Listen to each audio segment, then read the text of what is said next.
Hello, വൈറലായിട്ടുള്ള egg white and coffee powder face mask നമുക്കൊന്ന് try ചെയ്ത് നോക്കിയാലോ. അതിന് ഞാൻ വേണ്ടിയിട്ട് എഗ് വൈറ്റ് എടുത്തിട്ടുണ്ട്. അതിലേക്ക് ബ്രൂവിൻ്റെ കോഫി പൗഡർ കൂടെ മിക്സ് ചെയ്യുകയാണ് ഞാൻ.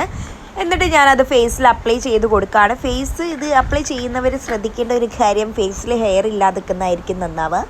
കാരണം ഇത് ഒട്ടിച്ച് കഴിഞ്ഞ് റിമൂവ് ചെയ്യുമ്പോൾ ഹെയർ ഉണ്ടെങ്കിൽ പറിച്ചെടുക്കാൻ ഇത്തിരി ബുദ്ധിമുട്ടാണ് ഗായ്സ്.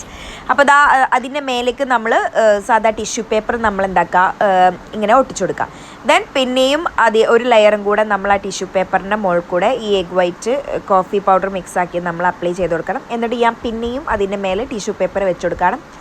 അപ്പോൾ ഗായ്സ്, ഇങ്ങനെയാണ് എൻ്റെ മുഖം ഉണ്ടായിരുന്നത്. ഇനി ഒരു 35-40 മിനിറ്റ്സ് ഞാൻ വെച്ചിട്ട് റിമൂവ് ചെയ്യുമ്പം പറിക്കുമ്പോൾ അത്യാവശ്യം നല്ല വേദന ഉണ്ടായിരുന്നു. പക്ഷേ അത് കഴിഞ്ഞതിന് ശേഷം ഫേസ് നന്നായിട്ട് ഗ്ലോ ചെയ്തിട്ടുണ്ടായിരുന്നു. നല്ലൊരു ഫ്രഷ്നെസ് ഫീലിംഗ് എന്തായാലും വന്നിട്ടുണ്ടായിരുന്നു. അപ്പോൾ വീഡിയോ ഇഷ്ടപ്പെട്ടാൽ ലൈക്ക് ചെയ്യാൻ, സബ്സ്ക്രൈബ് ചെയ്യാൻ മറക്കല്ലേ. നെക്സ്റ്റ് വീഡിയോയിൽ കാണുന്നവരെ ബൈ ബൈ ഗായ്സ്.